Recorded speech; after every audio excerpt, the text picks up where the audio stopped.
Manafort. This may be one of the most important monologues I will ever give on this show. Tonight we have a major crisis in this country. Does America have equal justice under the law? It appears tonight the answer is no, because from everything we now know, there's one justice system for the Clintons, the left, liberals, and all their cronies, and another one for everyone else in America. And tonight on this show, with the result of the indictment of Paul Manafort and his associate, we will show you right here how there is zero evidence of Trump-Russia collusion, zero evidence of campaign collusion. And in spite of all of that, the media has been lying to you all day and all weekend long. What we have is incontrovertible evidence. We will lay it all out tonight. That Hillary Clinton, Bill Clinton, and others sold out America's national security interests, yet only now in the last 2 weeks are we beginning the process of investigating. We have evidence, including an FBI informant, documents, emails, tapes, all showing that in 2009, our government, including then Attorney General Eric Holder, the FBI director at the time, Robert Mueller, and then District Attorney Rod Rosenstein, they all knew that Russia and Vladimir Putin were trying to corner the uranium market right here in America. There's a strong belief that President Barack Obama knew all about Putin and his crimes in this country, as he probably saw it in his presidential daily briefing.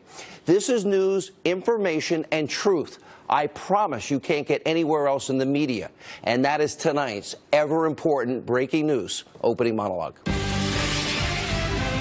All right, let's start at the beginning. It was announced today that Paul Manafort, well, something that was pretty much expected after his home was raided by the FBI, was indicted today. It's a 31-page indictment. It discussed charges, and we'll put it up on the side of the screen for you. Money laundering, failing to register as a foreign agent, tax crimes. But interestingly, because this is the special counsel that was supposed to investigate Trump-Russia collusion, this indictment has nothing, let me repeat, nothing to do with Trump-Russia collusion. Zip, zero, nada. The most spectacular finding within the Manafort indictment is this. In regards to the financial issues, the last year of any financial transaction was 2014. The years they were looking at was between 2008 and 2014. And as far as we know, Trump wasn't even thinking of running for president in 2014. So in other words, nothing of the Paul Manafort indictment had anything to do with the Trump campaign or Donald Trump. Is this all Mueller has? Because if it is, it's pathetic. Another day, another example, after a year of speculation, no evidence of any collusion between President Trump and Russia. Now, you've heard the saying, we've all heard it, you can indict a ham sandwich. Well, grand juries are convened. Guess what? In case you don't know, only the prosecution gets to present evidence.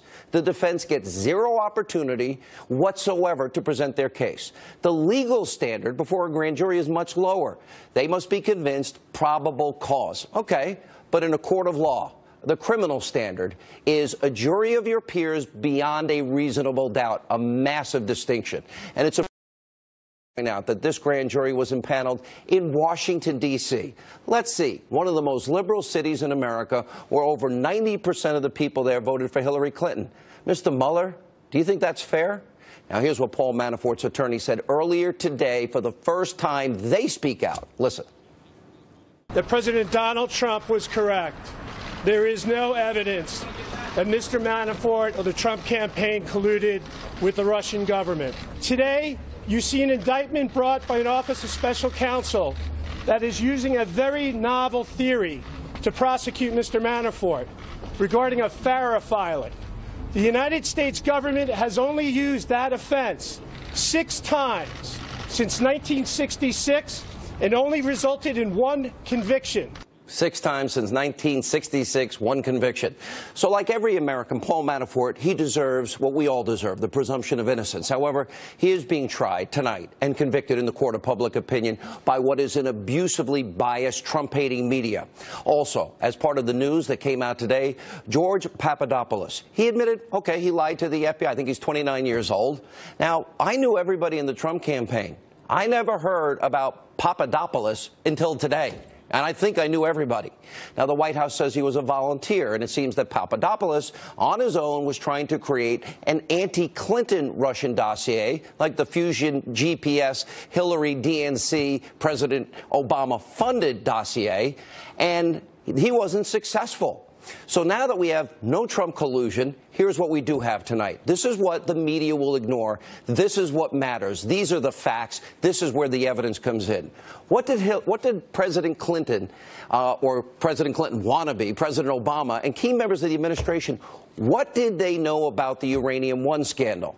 Now, we're learning about how the Obama administration, they knew in 2009 that Vladimir Putin was using bribes, extortion, kickbacks, money laundering, and racketeering all within this country, spies within this country.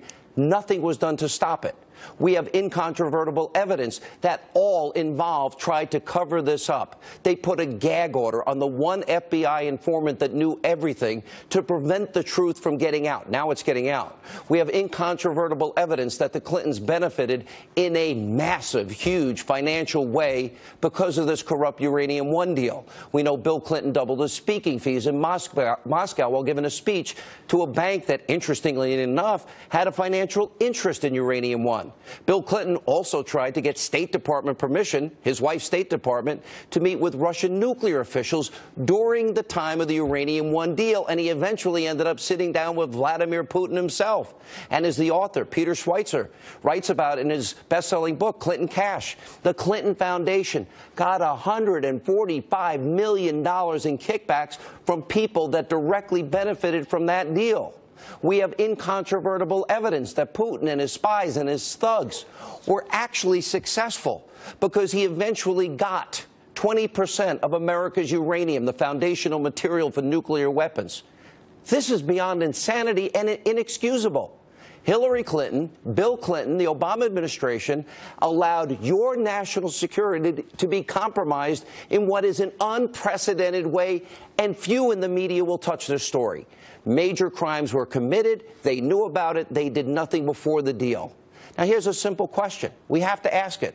Why on earth would President Obama or Hillary or Eric Holder ever sign off on giving Russia, a known enemy, Putin, a bad actor, 20% control of our uranium?